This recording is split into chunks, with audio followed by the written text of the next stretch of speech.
Welcome to the Deep Dive. If you're looking for the quickest way to stay incredibly well informed on today's most buzzing conversations, well, you're definitely in the right place. We're diving straight into the currents shaping our world, pulled directly from today's top posts on X. Super fast, super relevant. That's exactly right. Our mission here is to cut through all the noise, grab those key nuggets of knowledge, the insights from all sorts of sources. We really want to give you the full picture, without the overwhelm, help you understand not just what's happening, but maybe more importantly, why it matters to you. Okay, perfect. Let's unpack our first big topic then. The world of crypto. It's constantly shaking things up in traditional finance, isn't it? This first post definitely sent some ripples out there. It's from @Sailor, who posted, "The U.S. is now recognizing Bitcoin as a Treasury Reserve Asset." Whoa. I mean, that's quite a statement, right? What's the real weight behind something like that? It's incredibly significant, especially coming from Michael Saylor, he's been one of Bitcoin's loudest cheerleaders for ages.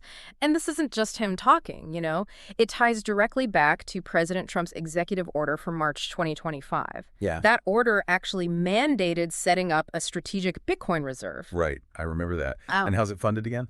Yeah, and what's interesting is how it's using forfeited Bitcoin. So assets seized from illicit activities, basically. And it's not just the feds. We're seeing states get in on it, too. Texas, for example, passed SB 21 back in June 25 to create its own Bitcoin reserve. Okay, so you've got government moving towards Bitcoin pretty clearly. But you mentioned a survey, something that pushes back on this. Exactly. So while you see these political and institutional moves, the, let's say, academic view, it's quite different. There was a University of Chicago survey, February 2025, polled top economists, found basically zero support, literally 0% for borrowing money to fund a Bitcoin reserve. Zero. Yeah, zero. Only about 8% were even unsure.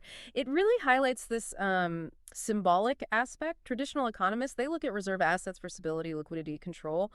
Bitcoin, well, it's volatile, it's decentralized, no central bank. It fundamentally challenges all that. So it's a huge philosophical gap.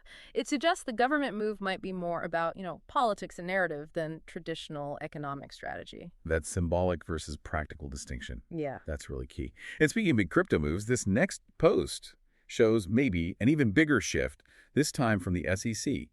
Watch Your Guru dropped this. SEC Chair Paul Atkins says all divisions are mobilizing to make America the crypto capital of the world. Mobilizing all divisions. I mean, that sounds like a total U-turn from how they used to operate, right? All that enforcement stuff, what's behind this? It's definitely a sharp pivot, no question. This is SEC Chair Paul Atkins announcing it formally on August 15th, 2025. He's actually calling it Project Crypto. And yeah, it marks a huge shift from the previous, often, let's be honest, adversarial stance the SEC took. What's driving it? Well, it seems to be a mix of things. The new Genius Act, that's legislation aimed at boosting innovation and clarifying rules for digital assets, and also a big White House report on digital assets that came out. Okay, so it's not just the SEC going rogue. It's like a wider government push. Mm-hmm. What's the potential upside here if they actually pull this off? Oh, the potential is... Well, it's monumental. You've got studies, like one from the National Bureau of Economic Research in 2025, projecting blockchain tech could add something like $1.76 trillion to global GDP by 2030. Wow, trillion with a T. Exactly. And Project Crypto, its goal is basically to drag these 90-year-old securities laws into the modern age. Laws made for paper stock certificates, not digital ledgers. It's a fundamental rethink, really, something we haven't seen since maybe the Great Depression. And the markets notice. Bitcoin jumped, 30% since Trump's January executive order. But, while we talk big potential, you always got to remember the cautionary tales, like FTX. Huge risks come with this kind of innovation, too. Right. Need that balance. Okay, let's shift gears from the digital world to real-world heroes. This next post, it really highlights incredible bravery, just stops you in your tracks. Matt Venzwell shared this. This is 22-year-old Troy Plemons. During the flash flooding in Chattanooga, TN, he jumped out of his utility truck and swam through 8 feet of floodwaters to rescue a woman trapped in her car. The car vanished under the water 60 seconds later. Hero. I mean, just, wow. Massive admiration for Troy. What incredible courage. But it also paints a pretty scary picture of those floods, doesn't it? It really does. A truly heroic act. Happened August 13th, 2025, during that awful weather in Chattanooga. Sadly, at least 3 people died in those floods. Chattanooga got, historic rainfall that day. Created incredibly dangerous flash flood conditions, obviously. Troy's quick thinking, his bravery, he saved a life. And that detail about the car disappearing seconds later, it just shows how fast things turn deadly. It's such a stark reminder, about the dangers of floodwaters, especially for cars, and really underscores why being prepared for emergencies is so critical for everyone, even just having a window breaker tool in your car. Absolutely. Makes you think. Okay, speaking of big shifts, Mm-hmm. what about wealth and the next generation? Here's a trend that might not surprise some of you. Maybe depends on your age. At Unusual Whales posted this headline, quoting CNBC, "Wealthy inheritors plan to fire their parents' wealth advisors," per CNBC. Huh, sounds about right, doesn't it? Out with the old. But what's really going on here, is it just kids being different or something deeper? Oh, it's definitely a defining generational shift. Been building for a while now, and it's more than just, youthful rebellion. There's a 2025 Capgemini survey confirming it found a huge number, like 81% of next-gen millionaires plan to switch advisors. 81%, that's Yeah. massive. It is. And why? Well, they want better digital tools, for one, more personalized, tech-savvy service, and a much wider range of services too: sophisticated estate planning, concierge stuff, even socially responsible investing, things their parents maybe didn't prioritize as much. So less about the advisor, more about the whole experience and what's offered. Precisely. And research from the CFP board backs this up. Millennials, Gen Z, they prioritize tech, yes, but also trustworthy advice that fits their values and their, digital lives. This actually creates a huge opportunity for newer advisory firms. There was a report on Ensemble Practice 2024 showed advisory firms have great profit margins, like 39%, but their organic growth is really low, maybe 3%. Interesting. So there's room for disruption. Exactly. Lots of room for firms that get what this new generation wants. It's less about firing people, more about finding a different kind of financial partner. Makes total sense. Meeting them where they are. Okay, quick pivot now. Let's have some fun. Pop culture, then a look at future tech. First up, Star Wars fans, you'll like this one. A cool crossover moment at Culture Crave reported. Hayden Christensen threw the first pitch at the Cubs game today wearing #66 jersey, the number 66. Order 66, brilliant. You just gotta love that. Yeah, you really do. Hayden Christensen, Anakin Skywalker, Darth Vader himself throwing the first pitch, August 15th, 2025, Wrigley Field, and that custom #66 jersey. Such a perfect, subtle nod. The fans must have loved it. Oh, sure. It's actually part of the Cubs 2025 first pitch pregame thing, trying to boost fan engagement. Yeah. And it works. A Nielsen study in 23 showed celebrity appearances like this can boost attendance by like 15%. What's kind of funny is his background is mostly hockey and tennis, not baseball. So you wonder if he needed a little force assist on that pitch. Yeah. Huh. Maybe he did. Okay, next up, let's look skyward. Space exploration. Always pushing boundaries, even with, the occasional bumps at SpaceX posted. Watch Starship's 10th flight test. Always so much buzz around these Starship tests. What does a flight test actually mean for Starship at this point in its development? Well, the public excitement is definitely there, isn't it? Despite the, let's call it a steep learning curve they're on, this 10th flight test is pretty important, especially after some recent issues. Remember the Ship 36 anomaly? Right. That pushed this launch back from June to now, August 25. Right, yeah. So SpaceX did their usual thing, adapted quickly. They pivoted to Ship 37 for this flight. It's got a new Raptor vacuum engine after Ship 36 was lost. But it's complex stuff.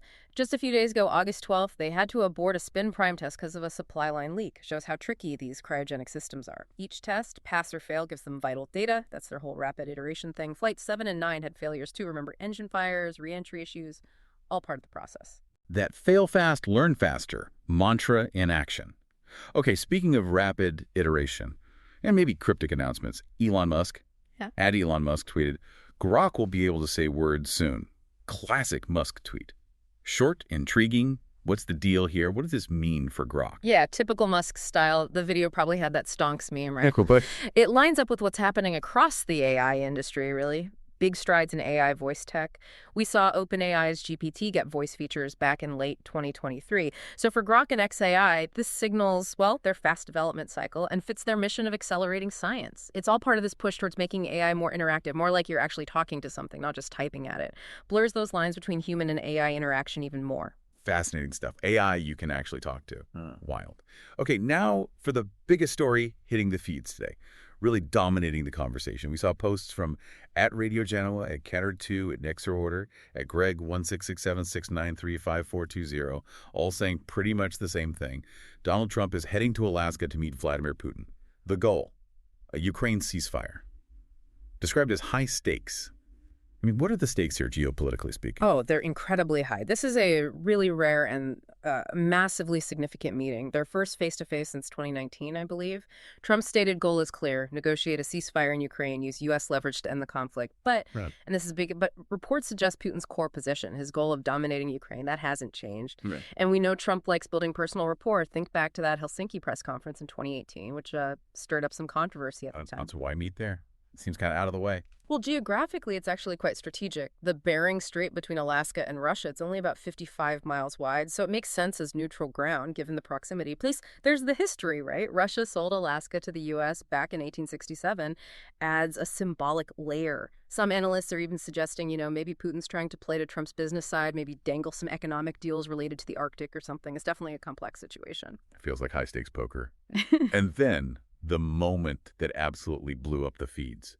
Post from @Jack Posobiec, @Geiger Capital, @Charlie Kirk11, @Benny Johnson. The B-2 stealth bomber flying right over Putin's head during the summit. They're calling it an absolute incredible power move, a stunning power move. You could almost feel the global intake of breath. What was that message? Oh, that B-2 flyover. Yeah, that was pure, unadulterated signaling. Happened right there during the summit in Anchorage. The B-2 spirit, it's the symbol of U.S. military tech, stealth, power projection. Flying it overhead, it's an unmistakable display of American superiority and readiness. A major alpha move in diplomatic optics, no doubt. Definitely got people talking. And remember the context. Trump ran on ending the Ukraine war. This is their first meeting since 2019. So this display fits right into that peace through strength idea, often linked to Reagan. It frames Trump's approach as like military muscle plus diplomacy. And yeah, those memes comparing Putin's reaction to a grumpy bulldog, they went viral instantly. Yeah. Just amplified the whole thing. A grumpy bulldog. Unforgettable image. What a summit moment. Okay, finally, let's bring it back down to earth.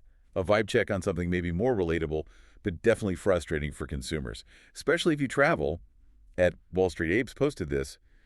This is why Vegas tourism will stay down, American. Shows that in his Vegas hotel, you can't even use the mini fridge anymore. They have equipped it with sensors, and if you put anything inside, you'll be charged $50 per day. Seriously, $50 just to put your own water bottle in the mini fridge? That's pretty wild. It is wild and it's frustrating, and you hear about this kind of thing more and more. Charging guests, $50 a day just for using the fridge space for personal stuff.